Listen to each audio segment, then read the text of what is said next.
Hello, welcome and welcome back. This is Jacob, and today we are going to be continuing the module short story narrations for the various operators in Arknights. And in today's module short story, we're going to be featuring the one for operator Schwarz. And as per usual, before we go into the short story itself, we're gonna go over her kit and what the module does to support that said kit. So first off, what does the module do? It reduces the redeployment time of the operator. Now what does that mean? Well, the game, or rather this menu, will not ever tell you outside of telling you long, short, average. Which is, by the way, a thing I would love the game to be updated with in the future, where they just tell you a number. That would be nice. But, in general speaking, her normal redeployment time is 70 seconds. The module reduces that by 25, bringing it down to 45 seconds of redeployment time, which is quite massive.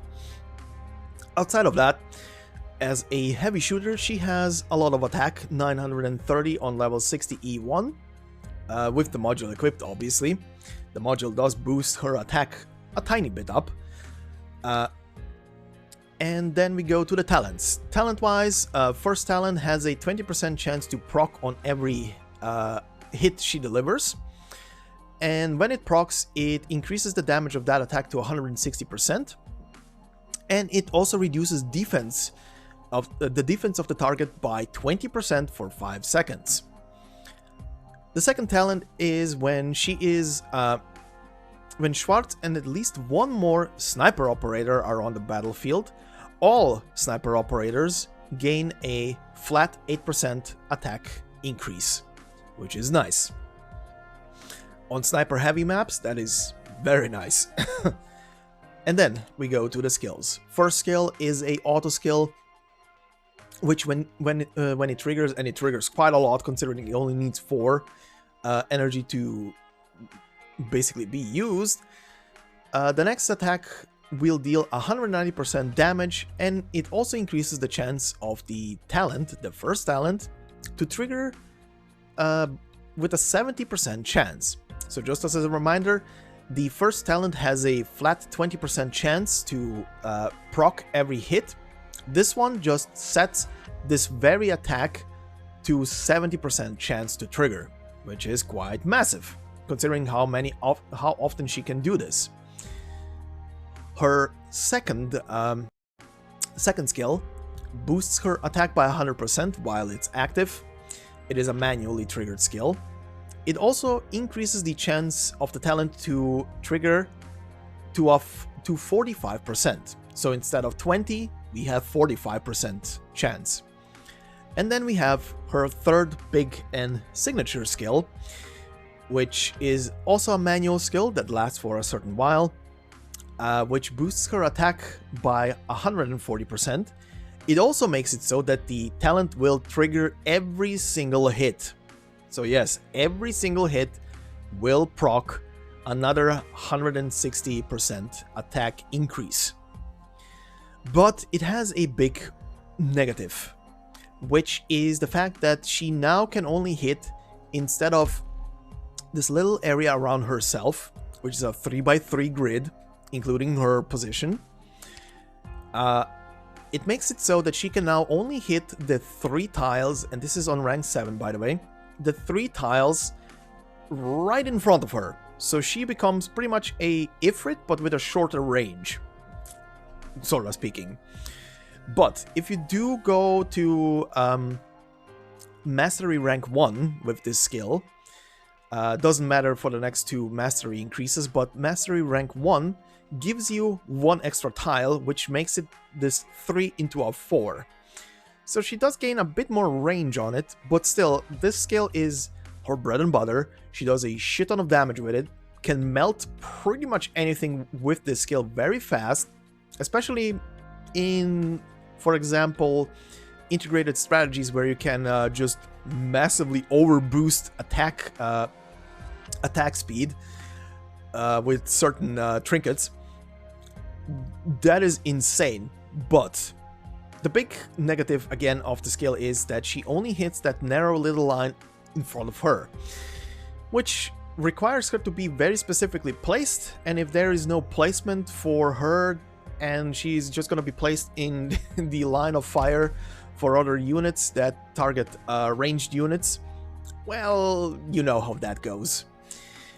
But yeah, outside of that, decent unit, does have a slightly high deployment point cost as well.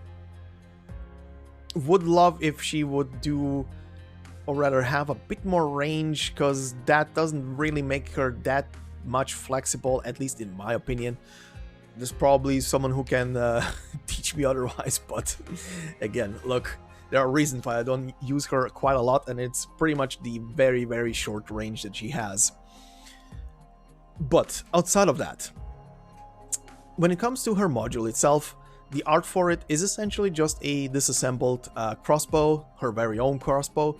It does have a very cute little detail in here, which is the picture of her, Ceylon, and Ceylon's father, which is very cute if you know the backstory to these people. Which again, the I don't even want to call it friendship. The thing that is between Ceylon and Schwarz is, I think it was Ceylon's, was it her file or somewhere? I remember somewhere in game reading a line which basically said like, you cannot describe the relationship these two have. You just can't. It is pure. If you think of a pure character relationship, like a friendly, pure character relationship in any story, anime, or whatever, take that and then crank it to a 15. Is the best way I can describe this. But outside of that, let's get into the story, shall we? The title for the story and both the module is Customized Crossbow Accessory Suit, and the story goes as follows. Freeze. Deathly as ice, the splitting roar hits a young man's ears. The instant he turns to look in the voice's direction, he finds a crossbow bolt embedded deep into the soil, a mere inch from his feet. Save me! His legs go limp, and he falls to the ground. If you really want to save your own life, then return what you stole. Schwarz stood on the rooftop, looking down on him coldly. Oripathy has put me out of work everywhere. I'll starve to death if I don't eat any longer. Schwarz's eyes seem to pierce through him, and in a flash, anger overtakes him. You're infected too, aren't you? Why can't you just let me go? Schwarz is silent for a moment, then gives a faint sigh. Because this is the only way you get to keep living. Also, if you can't find work, you can come to Rhode Island. Give it a shot. The man is startled for a spell the moment his anger abates, already beginning to feel rueful. Really? He asks out of disbelief. Schwarz doesn't reply. She simply turns and leaves. She knows colleagues of hers will be there to help deal with his case. Come to Rhode Island. Colleagues. She's reminded of when she'd just joined Rhode Island, on the heels of a clash with certain others after having almost killed the target. It's almost hard for her to believe where she is now. Rhode Island's usual mission assignments are barely as complicated as she was braced for before she joined, but she hasn't missed people's whispers of what combat veterans like her have done before, and what they'll do again. She knows why she doesn't fall in their ranks. She joined Rhode Island accompanying Lady Ceylon, and not out of any sort of personal belief. The thing is...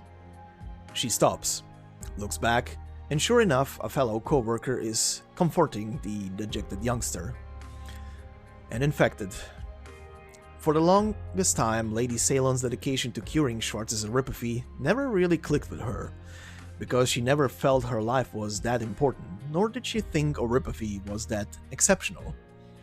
But once she came to Rhode Island, she realized how, in a certain sense, she was honestly lucky. She'd never been treated unfairly for her own disease. But no doubt, she wasn't infected too.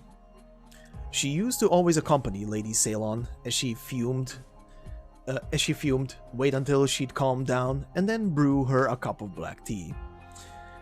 Lately, she's realized she sort of gets Lady Ceylon now. Schwarz, did you catch the teeth?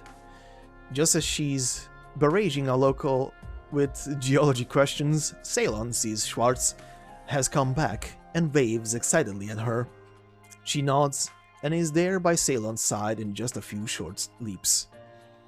Schwarz, I've just heard about a group of homeless infected banding together to attack passerbys. I know we're in the field right now and it's beyond the mission's scope. Could I leave it to you? Milady. It crosses her mind.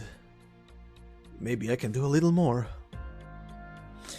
And there we have it. A short little story about Schwarz out on a field duty, which also, on top of it, pretty much just showcases her pretty much mental and character growth since she joined Rhode Island all that while back together with Ceylon, and just shows that, like the story says, pretty much went from I don't care about myself, I only care to protect her, because that was and still is her duty. But interacting with Rhode Island, she has definitely grown as a person and accepted that maybe she can move a bit more. Maybe she doesn't have to just accept what is coming to her and can fight a bit longer. Which is a cute little thing. One more thing, the character herself has a operator record, which is already uploaded on the channel. So if you want a bit more of her backstory and more about her as a character, it will be linked in the description of the video, and well, it should be on the screen right about now. But in the meantime, I hope you enjoyed this little episode, and I hope you have a fantastic day considering the holidays are literally upon us as I'm recording this, and I will see you in the next one. Until then, bye bye.